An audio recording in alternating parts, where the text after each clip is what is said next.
আসসালামু আলাইকুম প্রিয় শিক্ষার্থীরা, আশা রাখি তোমরা ভালো এবং সুস্থ রয়েছো। তোমাদের অনেকের একটা প্রশ্ন ছিল যে ভাইয়া এই যে ক্লোরাইড শিফট জিনিসটা কি বা হ্যামবার্গার শিফট জিনিসটা কি? হ্যাঁ, ঠিকই শুনছো।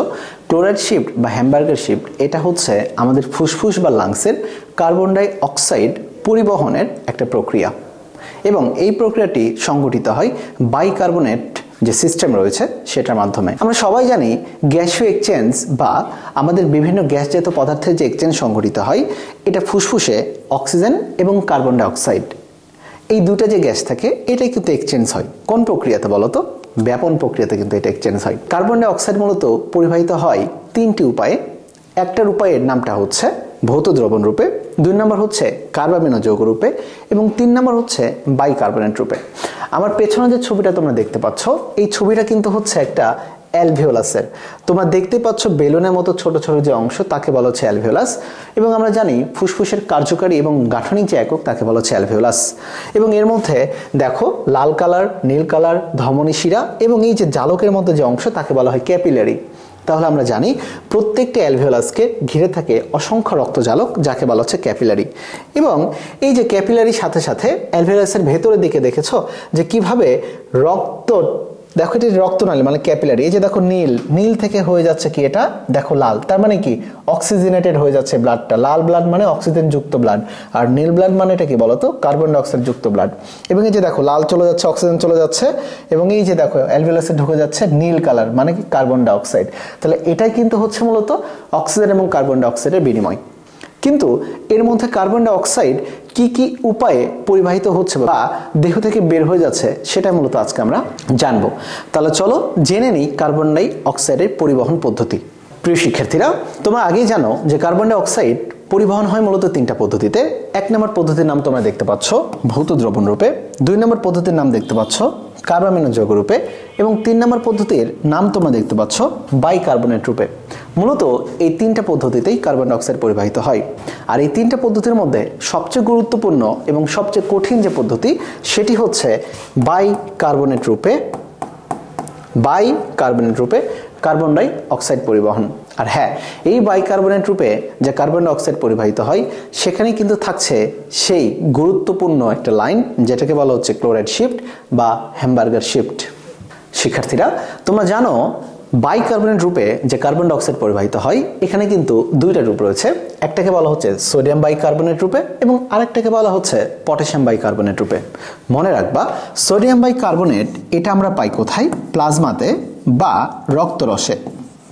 অপরপক্ষে পটাশিয়াম বাইকার্বনেট এটা সবসময় থাকবে রক্তকণিকাতে, এবং সেই রক্তকণিকার নাম হচ্ছে আরবিসি বা লোহিত রক্তকণিকা। পরীক্ষাতে অনেক সময় আমরা ভুল করে ফেলি যে পটাশিয়াম বাইকার্বনেট রক্তকণিকাতে থাকে নাকি রক্তরসে থাকে, সোডিয়াম বাইকার্বনেট রক্তরসে থাকে নাকি রক্তকণিকাতে থাকে।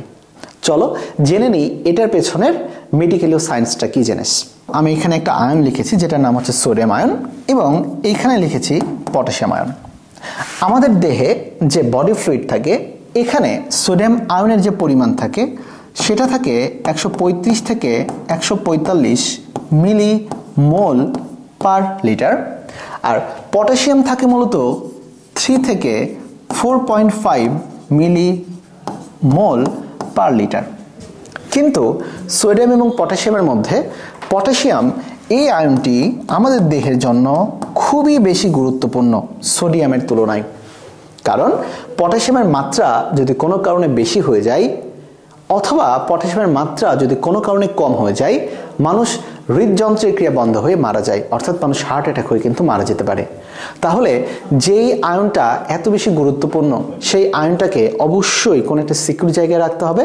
তাহলে সিকিউর জায়গা কোনটা বলো তো? রক্তরস নাকি আরবিসি? তাহলে অবশ্যই সিকিউর জায়গাটা হচ্ছে আরবিসি বা লোহিত রক্তকণিকা। এই জন্যই পটাশিয়াম আয়নকে খুবই চমৎকারভাবে ঢেকে রাখা হয় বা তাকে লুকিয়ে রাখা হয় আরবিসির ভেতরে। দ্যাটস ওয়াই আমাদের পটাশিয়াম বাইকার্বনেট কোথায় থাকে বলতো? রক্তকণিকাতে বা আরবিসিতে। আর সোডিয়াম বাইকার্বনেট এটা পটাশিয়ামের মতো লুকিয়ে রাখতে হয় না, এটা মুক্তভাবে চলাফেরা করতে পারে, যার কারণে এটা থাকে কোথায় বলতো? এটা থাকে মূলত প্লাজমা বা রক্তরসে। প্রিয় শিক্ষার্থীরা, তোমরা দেখতে পাচ্ছ এখানে একটা গোল একটা অংশ যেটাকে কিন্তু বলা হচ্ছে আরবিসি, আর আরবিসির পাশে যে অংশটুকু রয়েছে সেটা হচ্ছে প্লাজমা। তোমরা আগেই জানো যে সোডিয়াম বাইকার্বনেট এবং পটাশিয়াম বাইকার্বনেট, এর মাঝে সবচেয়ে গুরুত্বপূর্ণ হচ্ছে পটাশিয়াম বাইকার্বনেট। সেজন্য বলতো আরবিসির ভেতরে কে থাকবে বলতো? আরবিসির ভেতরে থাকবে কিন্তু আমরা সবাই জানি একটা আয়ন। কোন আয়ন থাকবে? Potassium ion. তাহলে আরবিসির ভেতরে সবসময় কোন আয়নটাকে আমরা সিকিউর অবস্থায় রাখবো? পটাশিয়াম আয়নকে আমরা সিকিউর অবস্থায় রেখে দিব। তাহলে চলো আমরা একটু খেয়াল করি কিভাবে জিনিসটা হচ্ছে। আমরা জানি আমাদের যে প্লাজমা থাকে, এগুলো কিন্তু প্লাজমার অংশ। আমাদের প্লাজমাতে সব সময় থাকে কার্বন ডাই অক্সাইড। এই কার্বন ডাই অক্সাইডটি প্রবেশ করবে আরবিসির ভেতরে, এবং আমরা জানি আমাদের আরবিসির ভেতরে সব সময় থাকে পানি। তাহলে পানি এবং আমাদের এই কার্বন ডাই অক্সাইড বিক্রিয়া করে মূলত উৎপাদন করবে একটা অ্যাসিড, যার নাম হচ্ছে কার্বনিক অ্যাসিড H2CO3 H2CO3। এবং এখানে একটা এনজাইম সহায়তা করবে যার নামটা হচ্ছে কার্বনিক অ্যানহাইড্রেস। এখন এই যে কার্বনিক অ্যাসিড উৎপাদন হলো, এই কার্বনিক অ্যাসিডটি কোথায় উৎপাদন হলো বলতো? আরবিসির ভেতরে কিন্তু।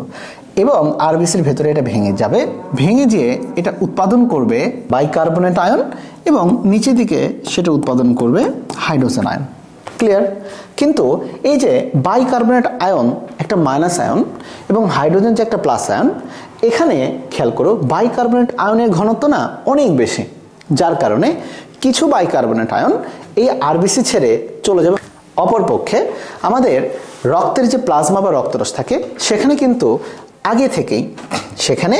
আগে থেকেই আমরা জানি রক্তে থাকে সোডিয়াম ক্লোরাইড। এই সোডিয়াম ক্লোরাইডটা ভেঙে যেয়ে একদিকে উৎপাদন করবে সোডিয়াম আয়ন, আরেকদিকে উৎপাদন করবে ক্লোরাইড আয়ন, যেটা কিনা মাইনাস। তাহলে দেখো প্লাজমায় আগে থেকে ছিল কি বলতো? Sodium chloride. এটা ভেঙে যে উৎপাদন করবে সোডিয়াম আয়ন এবং ক্লোরাইড আয়ন। এবং আমরা আরো একটা জিনিস জানি, ভুলে যেও না, আমাদের আরবিসির ভিতরে কিন্তু ডিফল্ট ভাবে সব সময় এই যে আমাদের কে ঘুরে বেড়াবে বলতো? আমাদের বিগ বস পটাশিয়াম কিন্তু সব সময় আরবিসির ভিতরে থাকবে, সিকিউর জায়গাতে থাকবে, ও কিন্তু বাইরে ঘুরে বেড়াবে না। এই যে বাইকার্বনেট আয়নটা চলে আসবে কোথায়? প্লাজমায়। তাহলে দেখি বাইকার্বনেট আয়নটা চলে আসলো কোথায়? প্লাজমায় চলে আসলো, মাইনাস। আর আমরা সবাই জানি এখানে ছিল কে বলতো? Sodium ion. তাহলে এই দুটো যোগ করে আমাদের কি উৎপাদন করবে? এই দুটো যোগ করে আমাদের উৎপাদন করবে সোডিয়াম বাইকার্বনেট। তাহলে বলো কি উৎপাদন হচ্ছে? Sodium bicarbonate. ক্লিয়ার? তাহলে বলো তো সোডিয়াম বাইকার্বনেটটা কোথায় উৎপন্ন হলো? আরবিসি নাকি প্লাজমাতে? অবশ্যই প্লাজমাতে। এখন চলে আসি গুরুত্বপূর্ণ বিষয়টাতে, সেটা হচ্ছে দেখো তো বাইকার্বনেট তো একটা মাইনাস আয়ন, যেটা কিনা আরবিসি থেকে কোথায় গেল? প্লাজমাতে। তাহলে যেহেতু একটা মাইনাস আরবিসি থেকে বের হয়ে গিয়েছে, এই অভাবটা পূরণ করার জন্য আরেকটা মাইনাসকে ঢুকতে হবে। তাহলে আরেকটা মাইনাস কোনটা রয়েছে বলো? আরেকটা মাইনাস কি কার্বন ডাই অক্সাইড? মোটেও না। আরেকটা মাইনাস হচ্ছে আমাদের এই ক্লোরাইড আয়ন। তাহলে এই ক্লোরাইড আয়নটা ঢুকবে কোথায় বলতো? আরবিসির ভেতরে। এই যে ক্লোরাইড আয়ন প্লাজমা থেকে আরবিসির ভেতরে প্রবেশ করছে, এটাকে বলা হচ্ছে ক্লোরাইড শিফট। আর বিজ্ঞানী হ্যামবার্গার এটা যেহেতু আবিষ্কার করেছেন, এই জন্য তার নাম অনুসারে এটাকে বলা হয় হ্যামবার্গার শিফট। তাহলে আমরা কি বুঝতে পেরেছি এই জায়গায়? যখন ক্লোরাইড আয়ন প্লাজমা থেকে কোথায় চলে আসবে? আরবিসিতে চলে আসবে, তখনই সেটাকে বলা হবে ক্লোরাইড শিফট। কিন্তু প্রশ্নটা হচ্ছে কোথায় দেখো, এই যে ক্লোরাইড আয়নটা যে আসলো আরবিসির ভেতরে, এখন সে কার সাথে বিক্রিয়া করবে? এখন সে বিক্রিয়া করতে পারে, খেয়াল করো, হাইড্রোজেন আয়নের সাথে বিক্রিয়া করতে পারে, অথবা সে বিক্রিয়া করতে পারে পটাশিয়াম আয়নের সাথেও। তাহলে এখন যদি হাইড্রোজেন আয়নের সাথে বিক্রিয়া করে, সে উৎপাদন করবে কি? HCl। আর HCl উৎপাদন করলে কিন্তু আরবিসির অবস্থা টাইট হয়ে যাবে, কারণ অলরেডি আরবিসির ভেতরে কিন্তু একটা অ্যাসিড উৎপাদন হতেই থাকছে, কার্বনিক অ্যাসিড। তাহলে অবশ্যই HCl উৎপাদন করা যাবে না। উৎপাদন হবে কি? এই ক্লোরাইড আয়নটা পটাশিয়ামের সাথে যুক্ত হয়ে উৎপাদন করবে আরবিসির ভেতরেই KCl।